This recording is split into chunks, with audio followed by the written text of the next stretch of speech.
जय माता दी। धनतेरस के दिन ही यम देवता की पूजा की जाती है।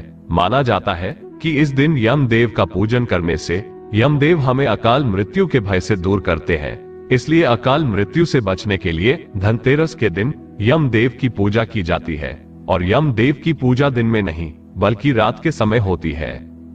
रात के समय यम देव की पूजा करने में एक चौमुखी दीपक जलाया जाता है। यम दीपक जलाने से पहले आपको कुछ जरूरी बातों को जान लेना सही होगा, जैसे कि यम दीपक हमेशा मिट्टी का पुराना दिया होना चाहिए, पहले से इस्तेमाल किया हुआ दिया होना चाहिए। अगर आपके पास पुराना दिया नहीं है तो फिर आप आटे का चौमुखी दीपक भी जला सकते हैं। यम दीपक में 4 बाती जलाई जाती है, जिसमें आपको तिल के तेल का या सरसों के तेल का ही प्रयोग करना होता है।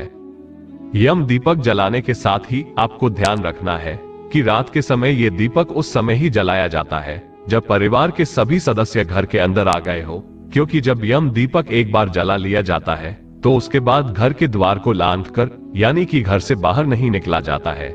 इसलिए आप ये सुनिश्चित कर ले कि घर के सभी सदस्य घर के अंदर आ गए हो। नरक चतुर्दशी और धनतेरस के दिन लगाए जाने वाले यम दीपक को आप इस प्रकार से रखें कि जो उसकी बाती है उसका मुंह दक्षिण दिशा की तरफ रहे। दक्षिण दिशा में यमराज और सभी पूर्वजों का वास माना जाता है। घर परिवार में जो भी सबसे बड़ा हो, कोई पुरुष हो या कोई स्त्री हो, वो ही इस यम दीपक को जला सकती है। जब आप यम देवता के नाम का दीपक बनाते हैं तो उसकी पूजा विधि विधान से करनी होती है।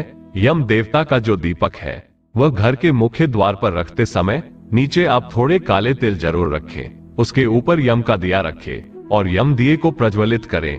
दीपक में आप एक लौंग का जोड़ा जरूर रखें। थोड़े से काले तिल भी दीपक के अंदर जरूर डालनी चाहिए। इसके बाद हाथ जोड़कर प्रार्थना करें कि हे यमदेव, हम सभी परिवार जनों की अकाल मृत्यु से रक्षा कीजिएगा, हम सबकी रक्षा कीजिएगा। इस प्रकार से आप यम दिए को जलाएं और उसके बाद घर के अंदर आ जाएं। ध्यान रखें कि दीपक जलाने के बाद आपको पीछे मुड़कर नहीं देखना होता है और इस बात का भी खास तौर पर ध्यान रखें कि जो यम दीपक है उसे जलाने से पहले परिवार के सभी सदस्य भोजन भी कर चुके हो और कोई घर से बाहर न जाए। अब अगली बात, जब रात को यम दीपक जलाते हैं तो अगले दिन सुबह को जो भी यम दिए में आपने प्रयोग किए हुए हैं, जो भी वस्तु है, चाहे वह यम दीपक हो, बाती हो या उसमें तेल बच गया हो या काले तेल हो, उन सभी का विसर्जन घर से बाहर ही कर दिया जाता है।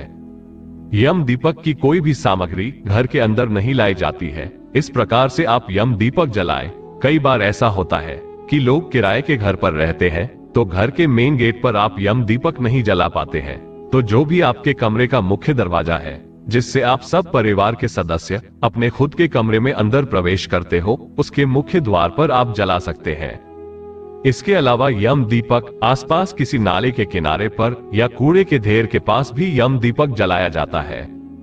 इस बारे में पुराणों में एक कथा प्रचलित है।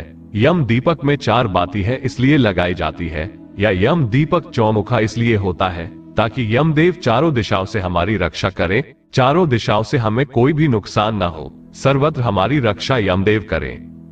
हमें कभी किसी प्रकार का कोई मृत्यु से भय न हो, कभी किसी की अकाल मृत्यु न हो, परिवार के सभी सदस्य स्वस्थ और निरोगी रहे।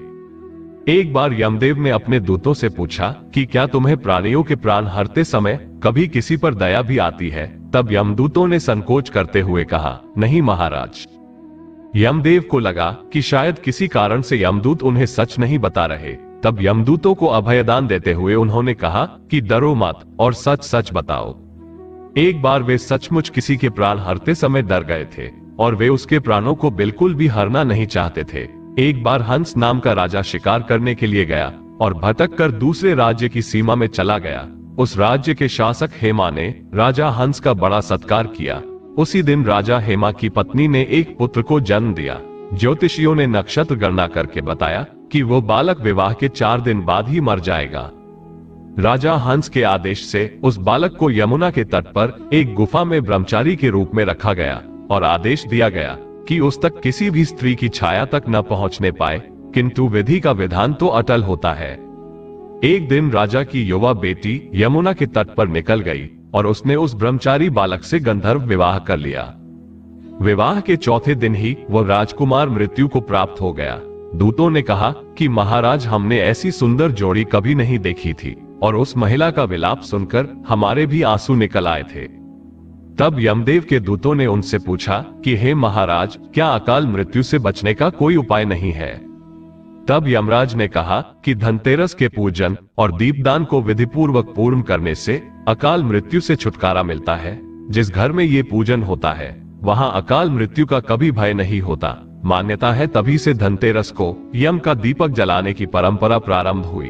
अगर आपको यह वीडियो पसंद आई हो और जानकारी अच्छी लगी हो तो वीडियो को लाइक कर दीजिएगा, अपने दोस्तों के साथ शेयर कर लीजिएगा और हाँ, हमारे चैनल राम राम जी को सब्सक्राइब करना मत भूलना। मिलते हैं अगली वीडियो में, तब तक के लिए राम राम जी।